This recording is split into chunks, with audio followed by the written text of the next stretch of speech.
All give some give all. My master, Lord Eldritch, as he insisted we call him, dined dressed in his usual crisp suit. He wore a white goatee, long white hair, and a neutral expression as if deep in thought. He was nearly done with his meal, seasoned heavily with garlic and fried like a chicken wing. I waited behind his right shoulder as he slurped the meat off the small bone and let it clatter to his plate. He leaned back, wiping his face with a cloth napkin from his lap so that I could take his dishes. He didn't look at me or so much as acknowledge me as I stepped to his side.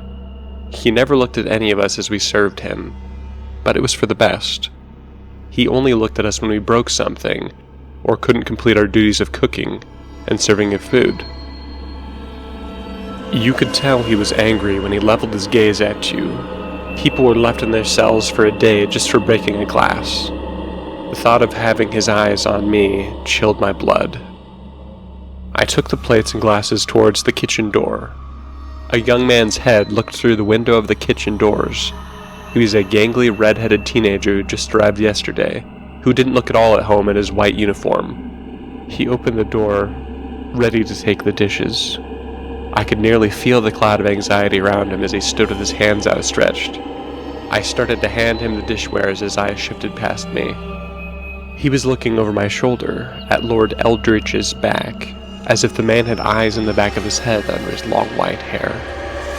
His breathing was so labored, I'm surprised our master didn't turn to look at his pitiful attempt to calm his breathing. The plates slipped through his fingers, but I managed to grab them before they fell. Heart pounding, I looked over my shoulder to see if our captor had heard the clatter of plates on each other. He was still as a stone. I grabbed the boy and pulled him through the door, letting it swing shut behind us. You're lucky I was so quick to grab those. You have to be careful, Daniel. This is the man that kidnapped you. Kidnapped all of us. No, you need to listen. I grabbed him by his collar, pushing him against the tiled wall until we were nose to nose. Everything you've heard about Eldritch from the cooks, it's all true, Daniel. I knew a woman named Rhonda in here once. She tried to escape from her cell.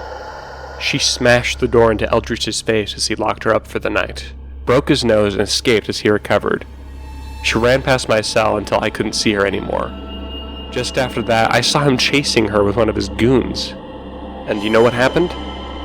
The next day, I found a trail of blood all the way from the end of the hall to the freezers.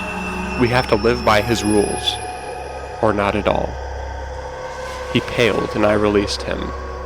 He walked like a rusty automaton towards his dishwashing station in silence.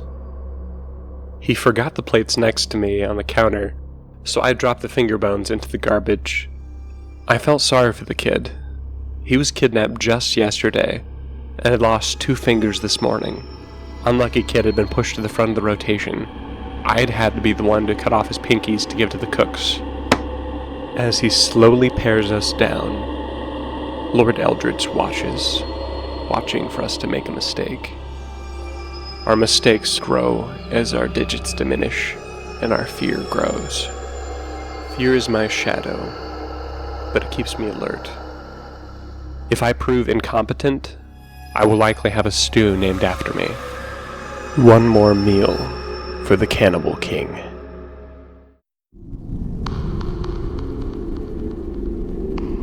A familiar face. I groggily came to with my face resting on metal, my body prone. My head hurt, and my body ached like I'd been there for hours, just lying in the dark. The inky blackness pressed upon me. I started hyperventilating, but there would never be enough air for me. I felt almost compressed by all that darkness. The feeling of claustrophobia only got worse when I reached out my hands. I could only reach slightly forward before I touched something vertical and metal. Metal bars? Questing further with my trembling limbs revealed bars all around me. Was I in a cage? 2 large lights lit up and illuminated the area around me. A warehouse. Crates surrounded my cage on 3 sides. Footsteps approached slowly, but I couldn't discern their owner. I knew it was my abductor, though. Who else wouldn't react to seeing a person locked up between all the crates? Despite my panic, I was able to choke out, "Who are you?" He knelt beside me. It was like I was Dorian Gray, looking into my own portrait. It was my face. He had my face, but his was much more aged and withered. I hardly noticed the suit, other than the fact that he was thin as a rail. He looked a little wistful, but he didn't look me directly in the eyes, as if I were a piece of merchandise, not a human being, as if I weren't him. "Well, I am the original, and you are just a clone. It's about time I found you. My assistant took the secret of your location to his grave, no matter how much I encouraged him. Bad time to grow a conscience.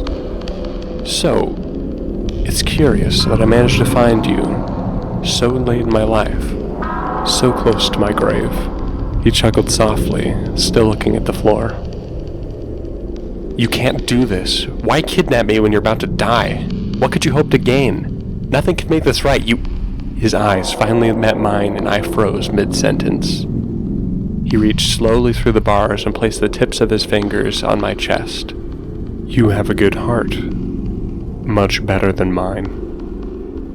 He paused and gave a small grin, and his eyes filled with the wicked delight that mine own had never known. He retracted his stick of a hand. Where had that come from? Was this why he'd kidnapped me? Because I was a good person? My mind raced, despite the haze hanging over it, and I thought of all my wrongdoings. The burglaries, the drugs, the lies. On and on and on. How could I have a good heart with all I'd done? Did he know how deeply buried my morals were? He lowered his voice and said, "Your heart. I want it."